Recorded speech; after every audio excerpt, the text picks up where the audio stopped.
Acidity को instant कैसे solve करें, इसके लिए मैं दो चीजें बताऊंगा। एक चीज समझाऊंगा ये क्या है, कैसे काम कर रहा है, कैसे हो रहा है, और दूसरा इसके लिए प्रैक्टिकली हम क्या कर सकते हैं। तो समझ पे पहले काम करते हैं। एसिडिटी कुछ नहीं है, आप जानते ही हो कि अग्नि बन जाती है पेट के अंदर, और जो बिना मतलब में बनती रहती है तो एसिडिटी होती है आपको। तो अभी क्या होता है, मैं इसको एग्जाम्पल से समझाता हूं। जैसे किसी दिन आपको भूख लगी है और आप किसी ऐसे बंदे के घर पे हो जहां आप मांग कर और ऐसे नहीं खा सकते क्योंकि शर्मा रहे हो, और वो भी आपको बगैर मांगे नहीं दे रहे। तो कहने का मतलब ये है कि आप वहां भूख बहुत तेज लगी है, लेकिन आपने एक चीज नोट की होगी, खाना नहीं भी मिलता है, एसिडिटी नहीं होती है, और एसिडिटी होती नहीं है और भूख चली भी जाती है।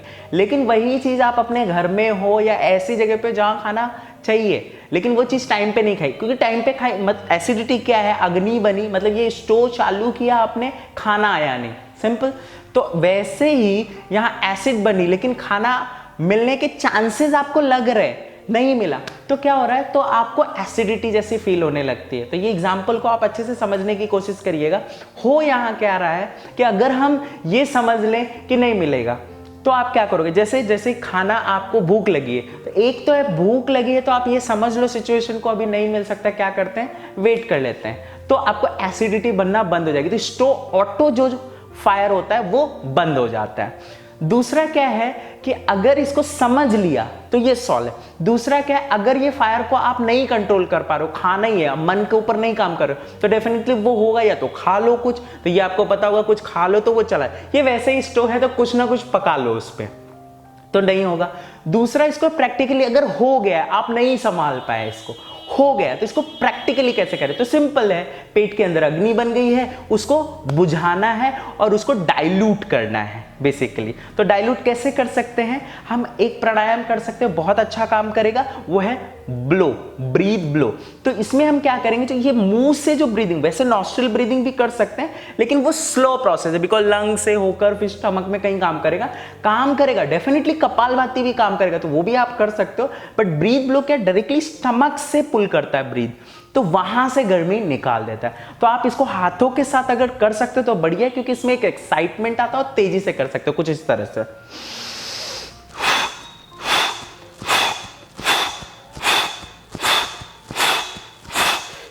अगर हाथों से ऐसे थक जाओ तो इसको कुछ थोड़ा अलग कर लो।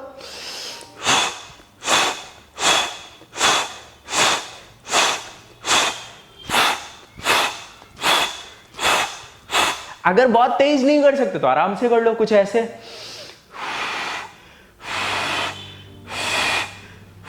तो ऐसे क्या कि गर्मी निकाल दी, तो ऐसे निकालो, तो आप देखोगे तुरंत आपके थ्रोट की इचिंग, जो रिफ्लक्स हो रहा होगा वो भी आराम मिलेगा, ये जो अंदर जो बहुत ज्यादा एसिडिक लग रहा होगा वो भी जाएगा, और काफी रिलीफ मिलेगा और वो बंद हो जाएगा। और जैसे वो हीट नहीं मिलेगा तो वो फायर कंटिन्यू नहीं कर पाएगा। वैसे ही है ना, चिंगारी लगी तो आग लग जाती है, वैसे ही अगर चिंगारी लगने ही नहीं दोगे तो वो फायर आएगा ही नहीं, वो एसिड बनेगा नहीं, तो एसिडिटी होगी नहीं। तो ये दूसरा सोल्यूशन है, उस पर हम काम कर रहे हैं। इसको ऐसे आप निकाल सकते हो, डेफिनेटली कपालभाति भी कर सकते हो, चाहिए तो ये कर लो उसमें, लेकिन ये थोड़ा स्लो करता है, तो आप और परफेक्शन देना चाहते हो तो ये प्रैक्टिस को भी जरूर करिएगा। लेकिन ध्यान आपका कहां होना चाहिए, स्टमक, वो एसिडिक पे, बिकॉज ध्यान आपका, ध्यान कुछ और नहीं है, आपको देखना है वहां पे।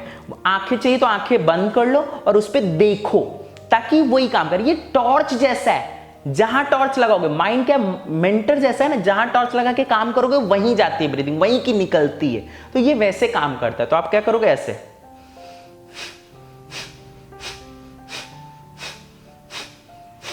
ये भी थोड़ा दे दिया। तो हमें क्या, 2-3 सोल्यूशन लेना ताकि परफेक्ट और 100% रिजल्ट हो और इंस्टेंट हो, जब लगे ये कर लो, और हो सके तो माइंड पे जरूर काम करिएगा। एक और प्रैक्टिस कर सकते हो, शीतकारी। हम क्या कर रहे थे, अभी गर्मी निकाल रहे थे, कपालभाति में भी क्या कर रहे, गर्मी निकाल रहे थे। दूसरा क्या कर सकते, ठंडा ना पानी डाल के, जैसे बाहर से एक्स्ट्रा ठंडा को ऐड करके उसको डाइल्यूट कर सकते हैं, जैसे कि शीतकारी। तो उसमें टीथ ज्वाइन करना होता है, उससे ब्रीथ लेना होता है और नाक से निकाल देना होता है, कुछ इस तरह से।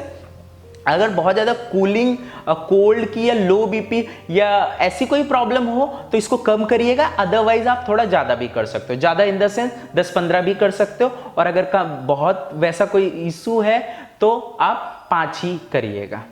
इस तरह से करना है।